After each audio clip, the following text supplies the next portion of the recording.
Who here has seen Some Like It Hot? That scene where Marilyn Monroe is trying to catch the train. She's got her little ukulele and she's got her suitcase, and that big puff of steam comes up and shoots her dress up a little bit, and she's off for an adventure. Who's seen that scene? Do you think riding a train was like that? Because I did. Yeah, okay, anyway. I have 5 brothers, one of which who teaches English in Japan. And he was visiting the States, and he was coming back to our homestead back in Virginia. And I looked at my schedule. I wanted to be there when he was there, and I realized that I had enough time where I could actually live that fantasy. I could take the train cross country and go back to Virginia, take my sweet time, because how many times in your life do you actually ever get to take that trip and have that much time? So I go on Amtrak's website, I look and see how much it costs, and coach costs like $110 one way. And I'm like, that's a great deal. I thought this was going to be like a super expensive fantasy. And, you know, the fantasy is me in one of those sleeper cars with Cary Grant, and class, and a chaperone about to bust us because we're talking too loud. I check out the sleeper coach. Yeah, that's about 3 times more expensive. And it doesn't come with Cary Grant.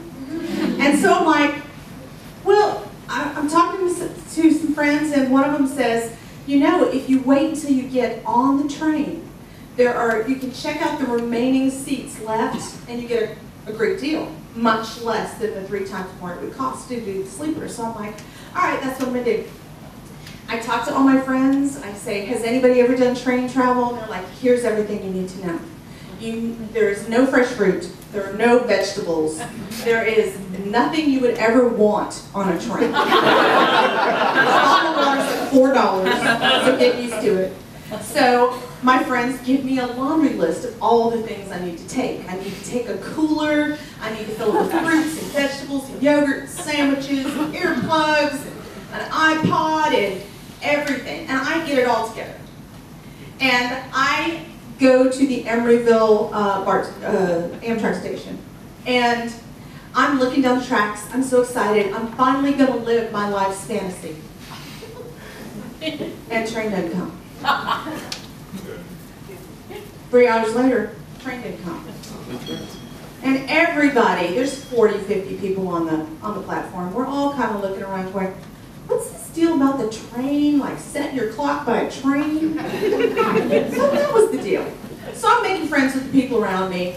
There's this young guy who's kind of like this hippie guitarist. His name is Dory. And he tells me he has no money. He's traveling across country. All he's got is this tiny little backpack and a guitar. And he's talking to a guy who's not with him. And he's kind of thuggish looking guy.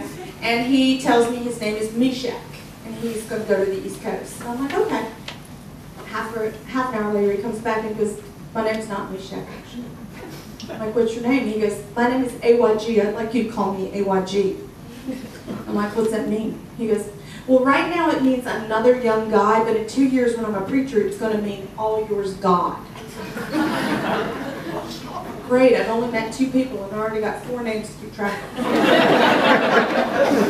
Not long after the 3+ hours, I get on the train. It finally shows up. I get on, I meet this woman who is from the Bronx. She's trying to get back to New York.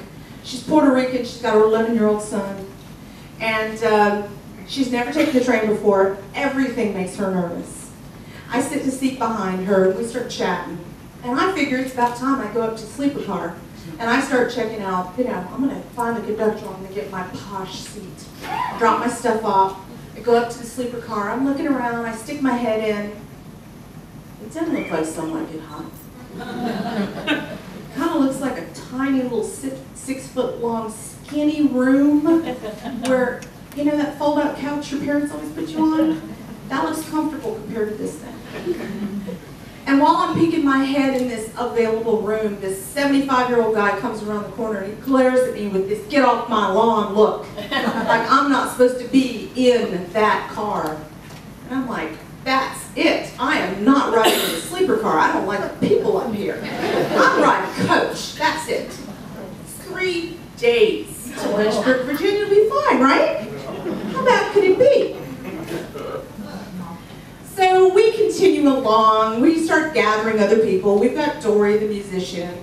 We've got AYG, I've learned his name properly. We've got Karen, the Puerto Rican housewife from the Bronx, from Queens. We've got her son, KJ, who's 11 years old. And the train is full of, like, you know how when you're on an airplane and the air is kind of canned and you're just like, I really can't wait to get off this airplane so that I can like breathe fresh air? It's like that. So every stop they make, which is a lot, I get off and I get fresh air and all the smokers puff their cigarettes like crazy. And about midnight I'm in Reno. And I get off. And I get off. And as I'm getting off, this guy goes to get on, and I hit him hard because I'm like, I want some fresh air. And he reels back and breathes this drunk breath on me. And I'm like, hey, I'm sorry, are you okay? What's your name? And he goes, this bag's full of money. Don't touch it. I'm like, oh, okay, what's your name? Bag's full of money. Don't touch my bag. So I named him Bag of Money for the rest of the trip. He gets on, I get on after I've got my fresh air, and by the time I've gotten upstairs, his bag of money is laying on the luggage rack, and he's passed out 3 rows away. He's not that worried about the money in that bag. When he sobers up the next morning, which takes a little while, I meet him with like one of the cold juices out of my bag that I brought for my entire trip. Hi, your name is Bag of Money. I know that already. I'm Dixie. Hi, it's nice to meet you. And I let him join our little troop of people who are doing this trip cross country. And we continue along for a while, and I mean a while. Every single stop, we fall behind schedule. And eventually they tell us we can't get off the train anymore. The smokers are really jonesy. I want some fresh air, but it's nothing compared to these people who smoke 3 packs a day. What you should know about the Amtrak train is it's a nice fantasy, but every low-rent general assistance person who ever lived takes the train. They really do. It's cheap. So pretty soon people find out that I'm the chick who brought everything with me. The kids are going, hey, you're the lady with the candy, right? Candy was good, but okay. And I give all the kids candy till the candy's all gone. And then, you know, day 2, the moms are coming up and they're going, you know, there's no showers on this thing, so I hear you have baby wipes. Because my son and I will share it. I'm like, no, take like 4. I'm okay with it. Every minute, because it's winter, we keep falling farther and farther behind. There's a little bit of ice on the tracks. Every other train has precedence over Amtrak. So whenever they want to cross, that adds another half an hour onto our schedule. And by the time we get to Colorado, it feels like at least a day behind schedule. We can't have any fresh air. We can't get off. Smokers are losing their fucking minds. We get on to Denver, and this woman climbs on board, and her husband carries her bags. She's carrying her 1-year-old child. And he's putting the bags away, and I can hear him talking. She takes a seat right behind me. And he's going, we're going to miss Mommy so much, aren't we? Mommy's going away on a trip, but we're going to miss Mommy. Aren't you going to miss your Mommy? Mommy's not saying a word. And so he gets off, and he's on the platform. He's pumping the little kid's hands. Say goodbye to Mommy. Say goodbye to Mommy. And Mommy's right behind me, and she's not saying anything. That night, I watched Mommy pick up this young 20-something boy in the viewing car and take him to the seat behind me and have sex with him. And I'm like, well, I guess that explains their relationship a little bit. We get to farther up in the mountains of Colorado, and Karen, the Puerto Rican woman, is borrowing my cell phone regularly to cuss at the guy who's put her on this train. She's a fucking bastard. No, you have to put me on a train. I don't think we're ever going to get off this train. And no, we all believed we were never going to get off this train. We get to a place in the mountains, and we're getting slower and slower because it's getting more and more dangerous on the tracks. We go through this little town, And I'm looking through the town, and I'm losing my mind. I really want to get off this train. It's taking so much longer than I ever thought it was going to be. And we drive on about another half mile, very slowly up the mountain, and it stops. Karen, the Puerto Rican woman, starts losing her mind, like, why are we stopping again? Why are we stopping again? And eventually the conductor comes on, and he says, there's ice on the train on the tracks ahead of us, so we're going to roll back down to that town behind us. And we are going to, like, kill a little time while we get rid of this ice on the tracks. And I'm like, that's it, everybody, get your stuff together. We're making a break for it. I saw in that town a neon sign, 2 blocks away, there's a bar in that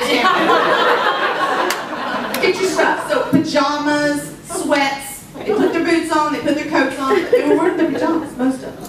It's about midnight. And I get 12 to 15 people together. And as soon as we hit Fraser, Colorado, and they open the doors, a bag of money has gone to the conductor, and he has said, we are going to a bar. It's going to take you, he says, 3 hours. We don't believe it, but here's my cell phone number just in case. We'll be back soon. There's 6 feet of snow out there. We start trekking through the snow. Karen's got her 11-year-old son. We get to the bar. I'm the first one through the door. I walk up to the bartender. I want 2 shots of Jack Daniels and a Jack and Coke. Because I know it's going to take a while to feed the rest of them. And I'm ahead of the pack. I down the whole thing like a minute. And the bartender notices the 11-year-old behind Karen and went, there's a kid here. There can't be a kid in a bar. And I'm like, sure he can. And he's like, no. And I'm like, great, I've had my drinks. I'll take him outside. So I put him inside my coat, put his face right here, keep him warm. I'm warm, I've been drinking. And the rest of them continue drinking until finally a bag of money comes shooting out of the bar, and he is holding out his phone. The head conductor has the phone number now, and he is screaming at the top of his lungs, what are you people doing?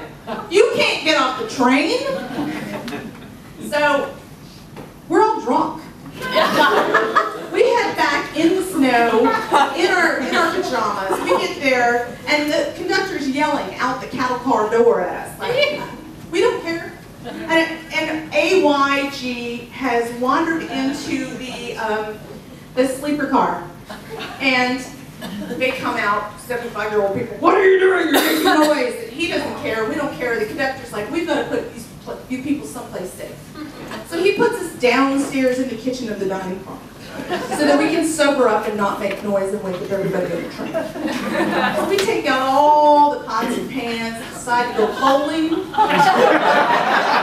playing guitar, we're singing along. Eventually we sober up and we go back to our seats and coach. And when we get up in the morning, all the bigwigs from Amtrak have gotten on at the last station.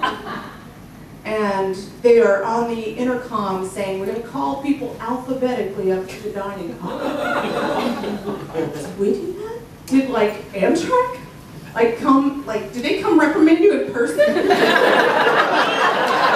it turns out that because we were a day behind schedule, they knew that we weren't going to make our connecting train in Chicago.